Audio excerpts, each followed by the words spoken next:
Mr. Dicus, I want to go through the other co-defendants and you clearing them. Let's talk about Jason Autry. Yes, sir. That it's your testimony that you cleared Mr. Autry. Isn't it true that, and you testified to trial at this, that you found out that the information that you had was incorrect on that?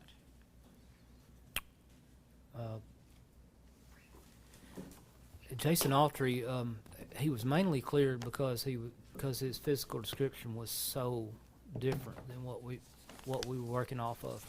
He's at least 6'5", 6'6", much taller than the abductor. His alibi originally was that he was working that day on a farm, correct? Yes, sir. Okay. Did you go and talk to his employer to verify that alibi?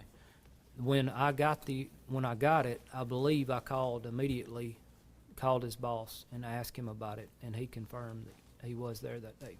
Okay. Did you reduce that to an IR? I did. I put an investigative report together dealing with everything, all these individuals that I spoke to. Okay. And was that individual Mike Douglas? That sounds familiar. Yes, sir. And did you later learn that Mike Douglas had pay records showing that Jason Autry had not worked that day? No, I was not aware of that. Did you talk to any co-workers of Jason Autry that had worked with him supposedly that day? No, sir.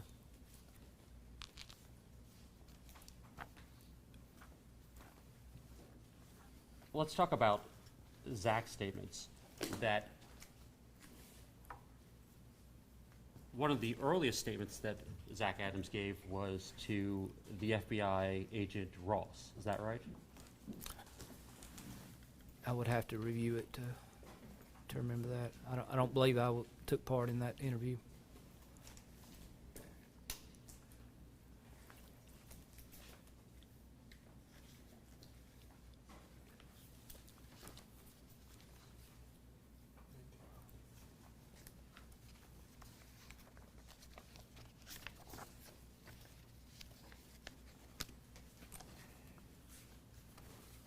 Pass this up to the witness.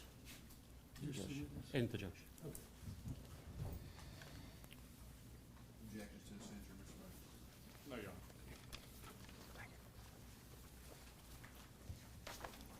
Mr. Dicus, could you look over? 96, we'll mark this exhibit 96. Which hour is it? I have record. 19. Yeah, thank you. Mr.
Boyle, let me ask, for what purposes is going to look at this? Knowledge of this statement by taken from Zach Adams from Matt Ross and Annette Cotton, and if he's aware of it. It appears to the court that it wasn't filed until 2014. That's correct. But I want to ask the witness if he was aware of it.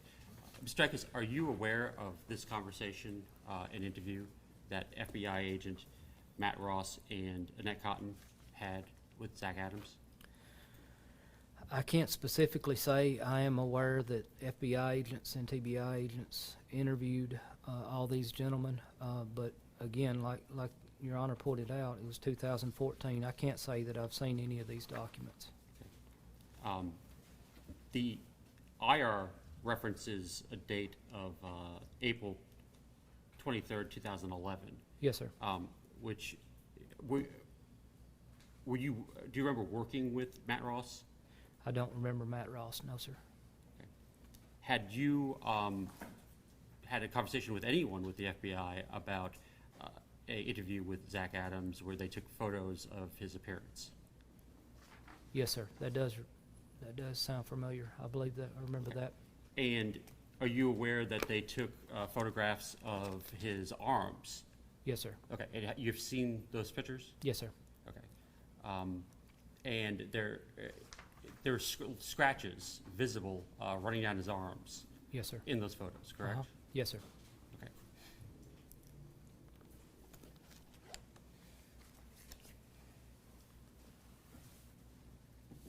Judge, I would like to have that marked for identification. I think I entered it. No Okay. one objected. Okay, no objection then, So yeah, it is okay. Exhibit 96.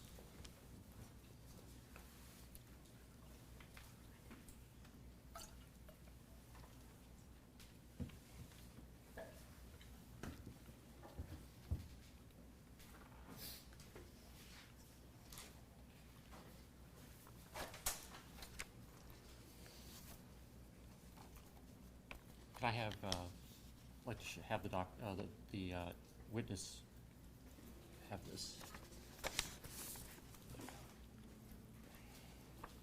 A copy to the court, too. That's for the judge. Mhm.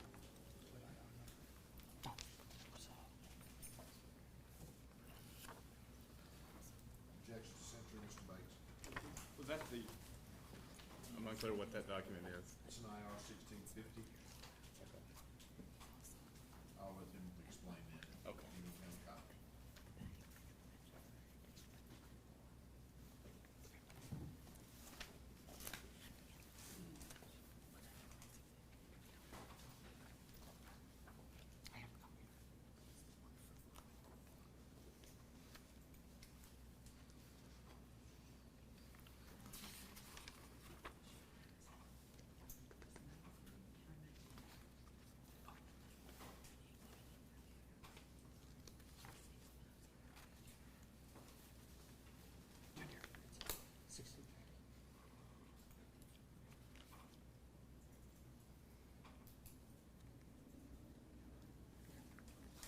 Starks, do you recognize this RF? Yes, sir. Okay. And this is a instance where you had, you interviewed Zach Adams, right? Yes, sir. And you went down to the Decatur County jail to speak with him? Yes, sir. Okay. And originally, Investigator Tim Cunningham and Investigator Miggs were going down to talk to Zach Adams. Is Yes, that sir. right? Mm-hmm. Okay. And you somehow got looped in on the interview, is that right? Yes, sir. Okay. And was this a substantive interview with Zach Adams? What do you mean substantive? I mean, did you go through a long form interview and ask him about what information he had to say about this case? No, I believe I don't recall exactly what we said on that day. No, I remember talking to him, but as far as it doesn't appear that yeah, I can't remember everything that was said. What the information was that brought me back to him, I just can't recall. It says it's something about a leather coat. Somebody has that he was talking about Shane Austin. Zach was trying to give information to help us convict Shane Austin, which is one of the co-defendants, and he volunteered that Shane had a leather coat, and he was acting really strange about it. But this started off with Zach Adams saying that he had information as to where Holly Bobo was, right? I don't remember. I don't remember exactly what it was that brought us there. That very well could have been that Zach is contacting us, wanting to tell on Shane Austin.